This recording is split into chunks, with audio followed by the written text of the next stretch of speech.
मुझ में रहती हो तुम भाग 2। रिया लौट आया भाग 1। वो आवाज जो रुकती नहीं थी। रिया के जाने के बाद राहुल पूरी तरह टूट चुका था। दिन में वो ऑफिस में कोडिंग करता और रात में शराब के साथ रिया की यादों में डूब जाता।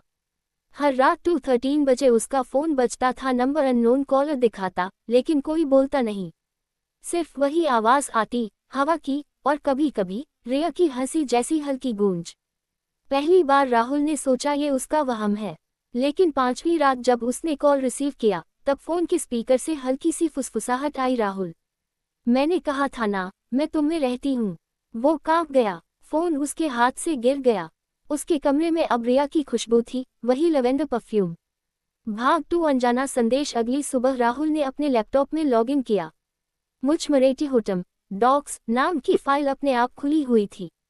फाइल में आखिरी लाइन जोड़ी गई थी, अगले हफ्ते मुझे मिलना, वही जहां पहली बार बारिश में हम मिले थे। वो जगह दिल्ली यूनिवर्सिटी का पुराना गार्डन था। पर वहां तो अब कोई नहीं आता था, और रिया का तो निधन हो चुका था। राहुल का मन डोल गया। वो सोचने लगा, क्या कोई मजाक कर रहा है? लेकिन भीतर कहीं वो जानता था, रिया वापस आई है। भाग 3 पुराना गार्डन। बारिश की शाम थी। राहुल उसी गार्डन में पहुंचा जहां कभी उसने रिया को पहली बार देखा था।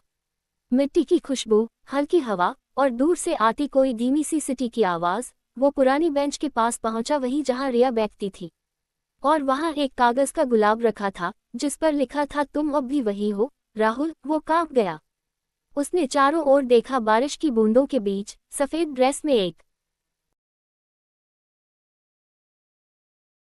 परछाई। वो रिया थी, या कोई जो रिया जैसी दिखती थी। राहुल धीरे धीरे आगे बढ़ा। रिया, वो मुस्कुराए, तुम अब भी वैसे ही हो। अगले ही पल वो परछाई गायब हो गई। भाग 4 सच का पहला टुकड़ा। राहुल अब जवाब ढूंढने में लग गया।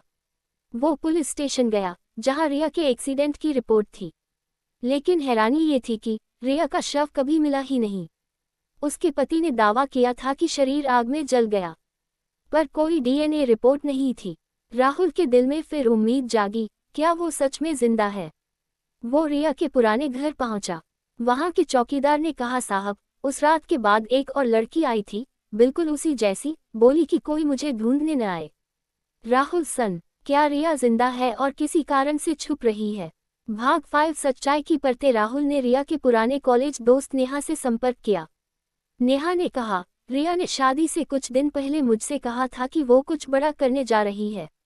उसे लगा उसका पति किसी गैरकानूनी काम में है। उसने कहा था अगर कुछ हो जाए तो राहुल को बताना। अब कहानी पलट चुकी थी। रिया का पति एक बिजनेसमैन था जो ड्रग्स रैकेट से जुड़ा था। रिया ने ये सब पकड़ लिया था और सबूत इकट्ठे कर रही थी। वो एक्सीडेंट दरअसल एक फेक डेथ थी। रिया ने खुद गायब होकर अपनी जान बचाई थी। भाग 6 वो लौटी थी। राहुल के लिए सब कुछ धुंधला था। एक रात जब वो अपने कमरे में बैठा रिया की पुरानी तस्वीरें देख रहा था, तभी खिड़की पर किसी ने दस्तक दी। बारिश की बूंदें कांच से फिसल रही थीं। उसने दरवाजा खोला और वहां रिया थी, भीगी हुई, कांपती हुई, पर जिंदा। राहुल अवाक, रिया, तू जिंदा है? रिया की आंखों में आंसू थे। हाँ राहुल, मैं कभी मरी ही नहीं। मैं बस छुप गई थी। मेरे पास तेरी यादों के अलावा कुछ नहीं था। राहुल ने उसे गले लगा लिया, लेकिन उस आलिंगन में सुकून नहीं था, बल्कि डर था कि कहीं वो फिर खो न जाए। भाग 7 आखिरी सच। रिया ने बताया, राहुल, मेरे पास ऐसे सबूत हैं जो अगर सामने आए तो बहुत लोग जेल जाएंगे, लेकिन मुझे इनकी वजह से जान से मारने की धमकी मिली है।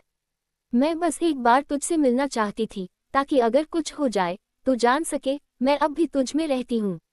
अगले ही दिन रिया गायब हो गई। पुलिस फिर हरकत में आई, पर इस बार राहुल ने सबूत सबके सामने रख दिए। रिया का पति गिरफ्तार हुआ, पर रिया फिर नहीं मिली। भाग 8 हमेशा के लिए। 2 साल बाद राहुल हिमालय की एक शांत घाटी में रहने लगा था। वो हर दिन सूर्योदय देखता और एक छोटी सी डायरी में लिखता, आज भी वो मुझ में रहती है। एक सुबह डाकिया आया, एक लिफाफा लाया जिस पर सिर्फ एक लाइन लिखी थी, मैंने कहा था ना राहुल, मैं हमेशा तुम्हारे अंदर रहूंगी। राहुल मुस्कुराया, आंखों से आंसू गिरे। उसने आसमान की ओर देखा और फुसफुसाया, हाँ रिया, अब तू मुझ में नहीं, मेरे हर सांस में रहती है। Heart dash dash dash sparkles समाप्त। मुझ में रहती हो तुम। भाग 2 स्पार्कल्स। थीम, प्यार कभी मरता नहीं, बस रूप बदल लेता है, कभी याद बनकर, कभी साया बनकर और कभी आत्मा बनकर। वो मुझ में रहती हो, तुम बन जाती है हार।